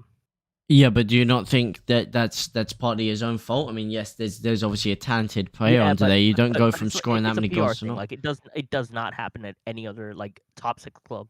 What, you think that this whole him causing problems behind the scenes has been It's a power move, man. By Arteta? Yeah. So like they really want Arteta to be the coach for like 4 or 5 years, and this is do you not see what he's building though? He now has a lot of power. Do you not believe in what he's building? This is one of those things like that gave him a lot of power. It did, but you also need to take power as a manager. I think that's a good move. If you think about it, like it came out of left field, like the way everything happened, right? No, but I mean, he's someone who's had disciplinary actions follow him his entire career. Aubameyang. Yeah, but like, but if you're a top player, right? There's definitely some exceptions you gotta be. You definitely get. Yeah, but there's top. He wasn't performing like a top player. Like unless it's like capital murder, like. Well, no, but I mean, he hasn't been performing like a top player, and he had everywhere he's gone. Even when he signed for Dortmund, they were warned about him. When he signed from Dortmund to Arsenal, they were warned about his disciplinary actions. And yet again, he's messing around. He's not turning up for training on time, and I don't care how good you are. If you're messing around and you're not turning up for training on time, that's a disrespect to the other players around you. I get the stance because everybody takes the stance, right? Like disciplinarian, etc. But Arteta, right? Let's talk about Arteta real quick. Is he when you look okay, so how good was he as a player? He was a top Premier League player. He was probably in and around top half of the table Premier League. He was nothing special. Okay, so he's an okay player. He's a very competent Premier League player, yeah. He's a competent Premier League player. But at the same time, like, all right, so when you look at Aubameyang, what do you think about him? He's a top player, but he's inconsistent, and he hasn't reached the heights levels, that he could do. Levels. There's always going to be like a gap in levels, right? Yes, but if you look at consistency over their career, he's probably performed better. But if you're talking about peak player, yeah, Aubameyang's a higher quality player. So you have a player like that's the thing. Like, I mean, there's always going to be like a gap, right? Like when you think about it, like there's all. Don't get me wrong. There's something we learn from everybody. But there's a point where it's like there's a gap that you have to kind of like merge with like ownership and everything. Arteta got like the best hand for a coach in like England. I've never seen that like ever. What do you mean the best? Yeah, but you had to rebuild a squad that was already messed up from top to bottom in Arsenal. But he didn't have to though. Yeah, he did. He did. Look, for under many managers, the players, as Roy Keane famously said about Man United, leopards don't change their stripes, and these are the same players that had kind of forced out many managers in the past. So he took the disciplinarian approach, whether you could say it worked with Guendouzi or not, whether you could do the Guendouzi.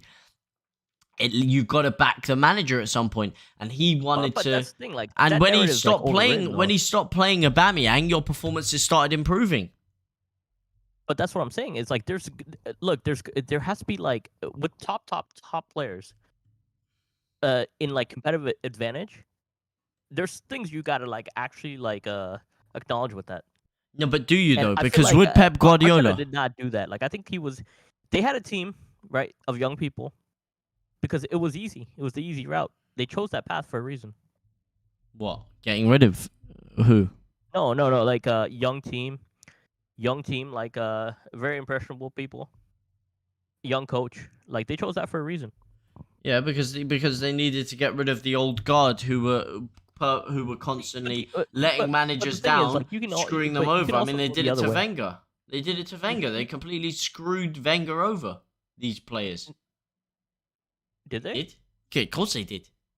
Getting thumped 6-1 on his 1000th game in charge. And you think that's an acceptable way to perform on your manager's 1000th game? No, I get that. We're talking about like post Wenger though, because that's but post Wenger it was a lot of the same players. Alba maybe becomes second. Ousmane Dembele in Barca, who indulged in nightlife. what a combination that would be. Aubameyang and Dembele together, two players with a lot of. No, actually, they're actually like, I think that's a decent combo. No, on the pitch, yes, talent-wise, but as in two players There's chemistry there.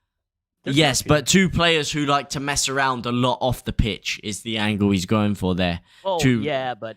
So listen, could spiral out of control. Listen, we were trying to like sign Arthur Melo, and he had like the best. He had some of the most interesting partying experiences you can read on like. Yeah, but Melo's he's past it though. Melo's Nah. Like there's an element to like there's an element to that. Like I mean, in England, I don't think you guys tolerate like much partying for like players. Everything has to be like about like the pitch and everything. I think sometimes that goes a bit too far. Well, if you're winning and things are going well, people are more tolerant to it. But when you're losing, in the US, that would never happen. Like if the guy's out at the bar, like we don't even care. Yeah. Well, like I say, if like someone's losing and then you're seeing them like out fucking around, then But there's levels to it. Like someone going out and enjoying their life is one thing, but people being constantly late to training, drinking in and around game times, eating takeaway in and around match weeks. Like Nicola Pepe was caught in Colindale going for a Chinese meal. I mean, that's for a meal. Yeah. Going to Colindale and eating, which is just in Edgware, which is near Arsenal's training ground. He's going there to grab a nice big greasy Chinese meal before, a few days before a match. That's not going to get you fit for a match. A few days before, it's fine. Come on. No, not if you're someone that's in and out of the squad. Not if you're someone that's trying to get themselves fit and proper for the game. Let me tell you something. Bielsa will be standing I'll give you for an example. I'll give you an example, right? You know who Allen Iverson is? Allen Iverson? Yeah, one of the best like basketball players. Well, 1 second before we get onto this Allen Iverson, let me just read the chat a second here. What do you think the recent top player leave the club, e.g. Alexis now, Aubameyang? Well, exactly. I mean, I don't know. I think the Alexis Sanchez one was a little bit different. The Aubameyang one, obviously, I think the club wanted them out more. Alexis Sanchez, I mean, he even wanted to go back to Arsenal, ironically enough, after his first training session over at Man U. But that's slightly different, I think, for me. Confirmed Nico Williams to Fulham now on loan for the remainder of the season. Is it actually? How's that happened after the thing's closed? Because that's a very good move. That's a very good move for Fulham if that's actually happened. I've not seen anything on that. Mo goes, because Arsenal need money. Arsenal is in lack on their youth training to produce good players, so they need to buy players. Frank Lampard got the best hand, went from Derby to Chelsea. Now that is the best hand. That is the best. It's also a harder job. I kind of get what Gav's saying here. So it's probably easier for Arteta because he's had a lot more backing from the board. At Lampard, it was you perform or you're out. But yes, generally in terms of squad, Chelsea's way different. Yeah, Like, yeah, I mean, yeah. Like Chelsea is like you get something to me in like 6 months as an owner. That's pretty much Chelsea. Yeah. It can be 6 months or you're out the door. They might even sack flipping Tuchel at this rate. Yeah. Frank Lampard got the best hand. Aubameyang, never a top player. Arteta has done okay. Spurs fan, disgusting how they treated Wenger. First of all, couldn't agree more with you there. Just absolutely disgraceful how they treated Wenger. And when I hear Leeds fans, myself, talking in a similar way about Bielsa, it actually makes me feel sick. It makes me feel disgusted to my stomach, to the core of my being. And the way that they treated Wenger makes me feel exactly the same. Absolutely humiliating, appalling stuff from those Arsenal fans that did that. Aubameyang, never a top player. Got to disagree with you on that one. I think he was a top player at Dortmund. I think in his first couple of years at Arsenal. I swear to God, like if you do something for like 10 years and you're decent at it, like you can't be an average bloke. Who? Aubameyang. I mean. Yeah, but he has on and off seasons. He's someone who generally scores a lot of goals, but a lot of that is actually down to his positional awareness. Like, even when he was at Dortmund, he was missing more big chances than probably anyone in the league. And his dad was a player too. Aubameyang. Yeah, he's a family of athletes. I think his mother might have been an athlete as well. I'm not sure. It's hard to say like he's not a top player. Like I mean. Oh no, he is a top player. Yeah, for sure he is. I think with like FIFA, like everyone thinks like a top player is like Neymar, Messi, and Mbappe. No. I mean, he's not on Neymar or definitely not on Messi level, but he's still a top player. He's still a top player. But what I'm saying is like he's still all right. So I guess top is relevant, right? Like top is like relative. That's what I'm saying. Like for example, like for me, like all right. Let me ask you this: if a player plays in the Premier League, are they a top player? Yeah. Yes, but then if a player plays in the Championship, they're a top player. If a player plays in League 2, they're a top player. Like if you're talking about general people that play football, anyone that makes it professionally is, compared to you guys playing Sunday League, would tear anyone apart. They are like even defenders, even players like Mertesacker, they could do things on the ball that wingers playing regularly could only dream of doing.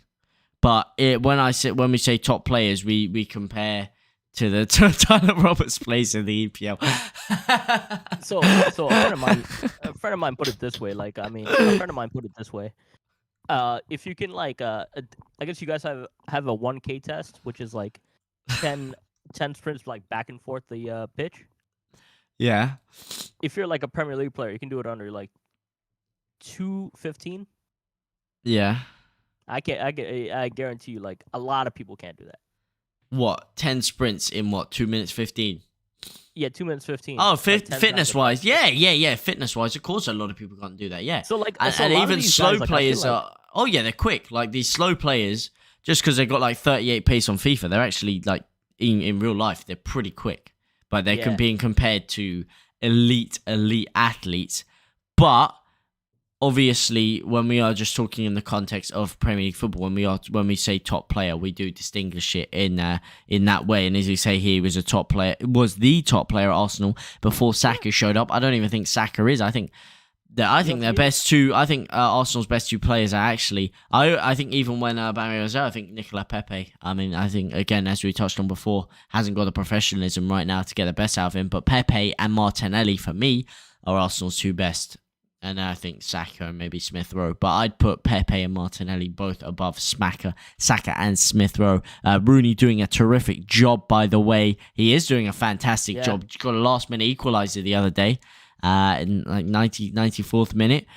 I mean, with the points thing they've had, the point reduction they've had, the fact he's managing to somehow claw the way up is very, very good for him.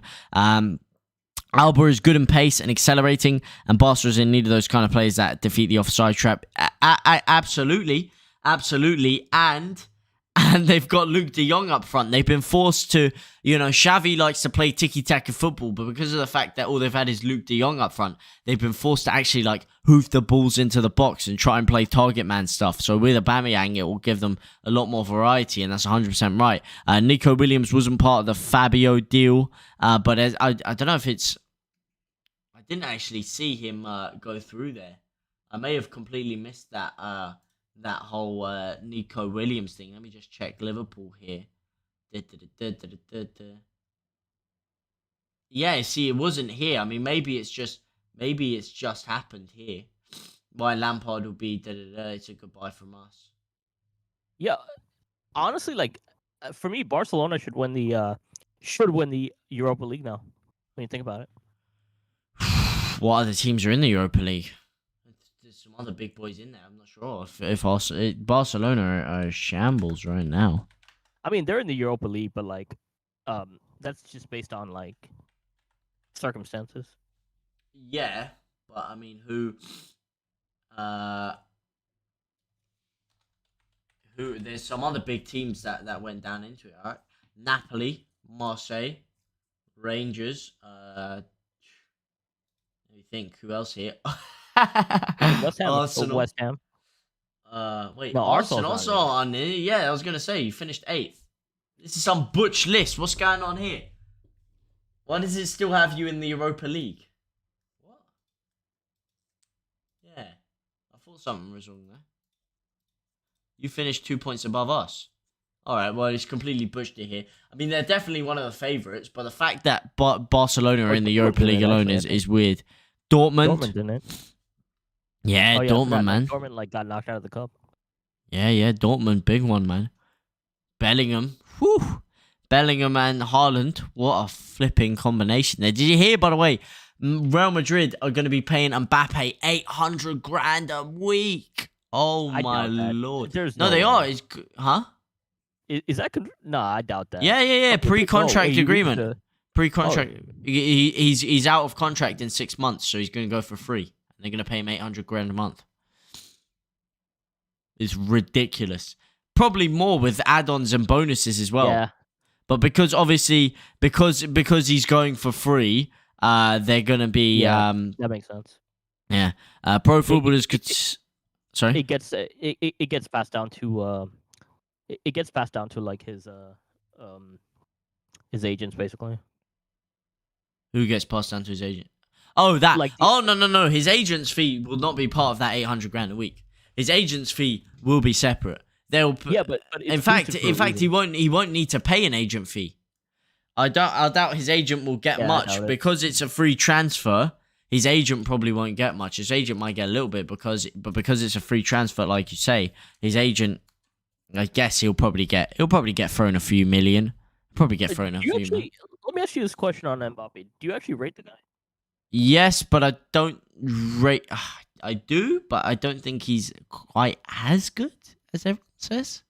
I think Haaland is better, personally. I'd rather have Haaland, but I obviously do admit that he is probably a generational talent, but I'm waiting to see what he does outside of Paris Saint-Germain. Outside of Ligue 1. I feel like, FIFA kind of screwed this up because they made him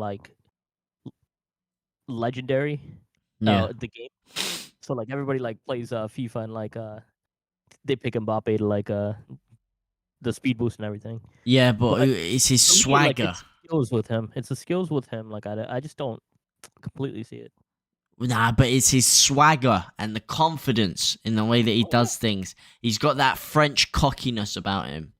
And the other thing is, he does have a free hand. Because he's already won the World Cup. He does have that free hand. Oh yeah. And if PSG win that Champions League, he has an even more free hand, at Madrid, basically. Oh yeah. Yeah, absolutely. Yeah. Well, for such a young guy and what he's won is ridiculous. But yeah, I think he's 100% a top player. I don't know. It depends how he develops. He's still so young. He's not on a the same thing Messi about level, Dembele. though. Huh? You say the same thing about Dembele though. You're Usman? No. Yeah. He's performed a lot higher. I thought when Ousmane Dembele first signed for Barcelona, I was actually coming out with a couple of hot takes. I was saying Ousmane Dembele is better than Mbappe, and you'll see it. But I mean, if you compare their past 3 years since then, Mbappe is 10 times the player, and that's just 800K is like crazy. That has to be I like know, well, that it's has to be like because top salary in the world, right? That has to be the top yeah, salary. no, Messi's on like $1 million, but what it is because they're not having to pay any money for him. Yeah. 800K a week equates to roughly around £41 million per year. Total that up for a 4-year contract, which is what it is. It's about £162 million. He currently has a market value of around £160 million. So that's the way they're probably looking at it. Because even if they sold him for 100 million after a few years or something, then they'd recoup most of that money back anyway. So that's kind of the way they're looking at it, but that's why players want to run down their contracts now. That's why Jesse Lingard is wanting to run down his contract over at Man U before he signs anywhere. It's because you get so much more money because they don't have to pay a transfer. I mean, look at Aaron Ramsey. He got paid 400 grand a week at Juventus. Yeah. Aaron Ramsey, 400 grand a week. Are you kidding me? Jesus, man. Fulham confirmed the loan about 20 minutes ago. That's a big thing here. More than Messi, not more than Messi, because Messi's on like £1 million a week. But I don't know, with bonuses and other things, it's mad. And because Real Madrid said they're willing to spend that kind of money on Haaland as well as him, it's ridiculous.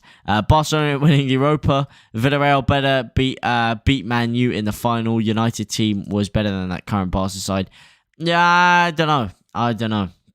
I mean, I think PSG will survive though. Like, I feel like they're gonna. Oh, of course, PSG will survive. They got Messi and Neymar. But yeah, so like they're either gonna go after like Haaland or Pogba. One of those two. With Dembele as well. Yeah, probably Dembele too. Like they're gonna go after like those three, and like for me, like if they get Pogba, I think Pogba's a good fit for PSG right now. He is, but well, if he kicks he could also go to like Madrid. He could also go to Madrid next year. We'd have a lot more freedom. He'd probably shine at PSG or Madrid. I don't know, but they just signed Camavinga, so I don't know how much faith they have in him. Mo Salah is the closest to Messi level. Dude scores for. Oh yeah. Currently, well, not Messi level in terms of a career. I mean, if you're talking prime Messi and you're talking Salah right now, Salah doesn't even come close. I mean, if you're talking prime Messi, right?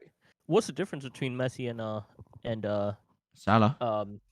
Mo Salah though. What prime Messi? The prime Messi that scored 92 goals in a calendar year. But it was a different position though. I think that. No. Position. They were both playing wide attacker on the wing. And in fact, Messi was doing but Messi was scoring double the goals of him. He scored 92 goals in a calendar year. His playmaking, his IQ. I mean, first of all, on the ball playmaking, far better. I mean, on the ball dribbling, a lot better as well. I mean, even though Salah's a fantastic dribbler, he cannot compare to Messi. Messi can pick the ball up from deep, dribble past 5, 6, 7 players. His intelligence is a lot higher. His awareness was a lot higher. His finishing ability was better. He was more consistent. He had more composure. I mean, this is the greatest player of all time. So he's better than every single way. Falis. Yeah, no, it's crazy to think like Messi was doing that. Like these are like top athletes. Like he was doing against. Exactly. The Barca versus like Man U. Yeah. Where he skinned ever on his ass. Yeah. Or that final against Bilbao in the Copa del Rey, and he had like the tiniest percentage of the goal. Like if he hit it like 0.1% to the left or right, he would have missed. And he got the ball. He was being man marked by like 2 players, and he took on 6 players down the line. Bang, bang, bang. Hit it in this perfect angle, and guys, just different. Great. I mean, it's not going well for him at PSG, but it will turn around. I think he'll get there. Well, yeah, he's missed more chances than anyone. He's only scored a goal in the league, 2 goals, but he'll turn it around. It's Messi. See, for me, like I feel like Neymar a fit Neymar and like Messi at PSG, they're gonna be in the hunt for that Champions League for the Oh next yeah. 3 years. Oh yeah. Well, they always will because they got the money anyway. Player wage is not their biggest income, but the advertisement is their income is much bigger than their wage. Yeah. Well, you got player wages, you've got income, you've got image fees, you've got sponsorships, you've got image fees, sponsorships are probably two of the main ones. You've got, I mean, what else is there? There's so many different facets of it. Yeah, it Any depends on kind the of league. little deal they do. Yeah. It depends on the Bonuses as well. Win bonuses for getting into your international team, clean sheet bonuses, team win bonuses, goal scoring bonuses, assist scoring bonuses. I mean, the list is endless to the point where, yeah, that 800 grand a week for Mbappe is probably looking more like 1.2 million pounds per week if he's scoring and they're keeping clean sheets and winning every week. And then combine that with the sponsorship deals he's making. I'm off now. I've enjoyed the stream. 2 hours. See you in your next stream. Thank you very much, Matrix Gaming. It's been an absolute pleasure to speak to you today. As always, true Prime Messi 100% was a go. Absolutely, man. And their club got the share from advertising income. Most of the club hold the player photo share right in their hand. Absolutely. And what do you mean it's a tough one? Absolutely not.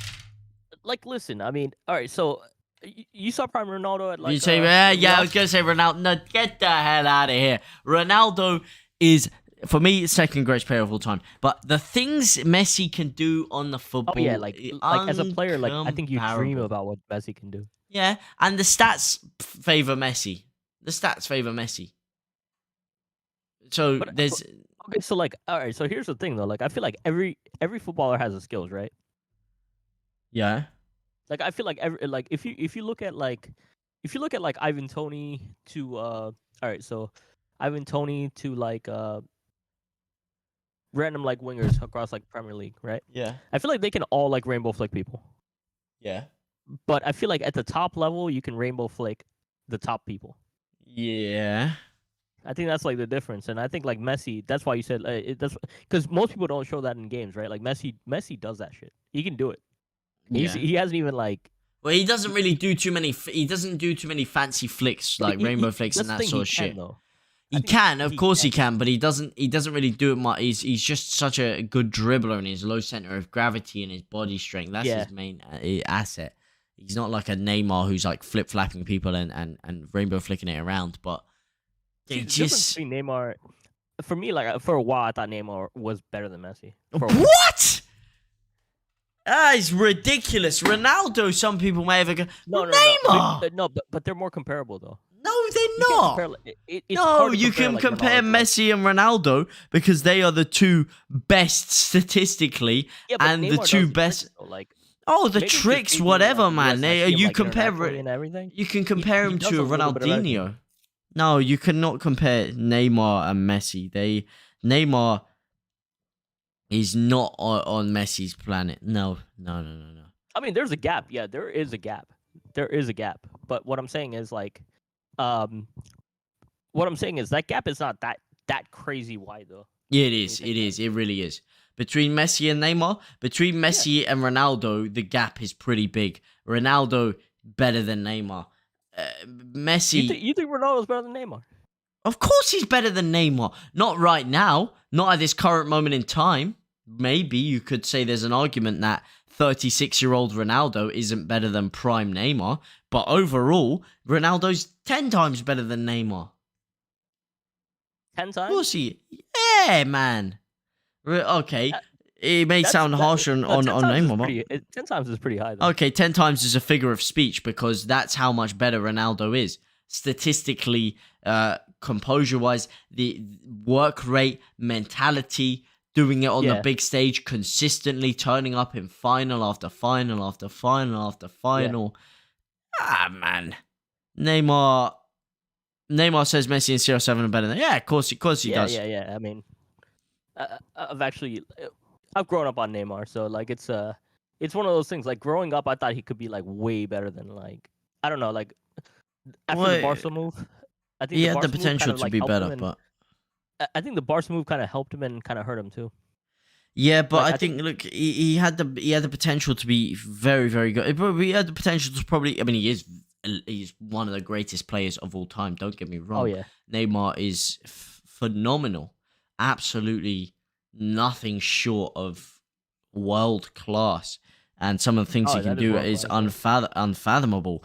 But in fact, better than world class. But Ronaldo, I think it's unfair to compare anyone to Ronaldo and Messi. They're just two freaks Based on of production or everything. like Yeah, everything. I don't know. Like Production. if you look at the game, I feel like Neymar's done some stuff. Like he deserves to be like kind of close to that category. No, no, no, because above him, in that category, you have to put players like R9 Ronaldo. You have to put players like Zinedine Zidane. You have to put players like Maradona, Pele. You know, I think there's so many players that fit in between those gaps. That look, Ronaldinho is better than Neymar. That's a debate to have. That's a big, and I'm not sure I agree with it. Actually. I'm not sure I 100% agree with it.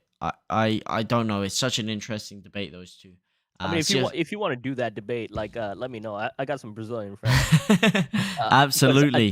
Because that debate is serious. Actually. Yeah, it is. And, it is. And like minus the politics, there's politics involved in that debate too. So I don't want to of course. get into that. But yeah, no, because those are two very, very comparable players. But it's always hard comparing players of different eras as well, obviously, because the game is so different and it's evolved so much. But yeah, CR7 is like an all-round footballer. Messi and CR7 on another level. Ronaldo peak can maybe compare to Van Basten peak.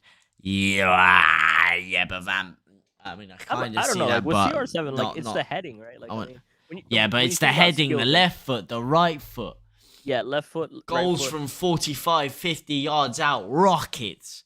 Composure. Doing it on the biggest stage. Champions League finals. Dragging his team out through thick and thin. Carrying them. Messi carrying his side. Carrying Argentina to a Copa America. Winning man of the match after man of the match after man of the match after man of the match on the way there. With Neymar, like I feel like he runs games. He does run games. Yeah, but his finishing sometimes is not there. That's the problem with Neymar.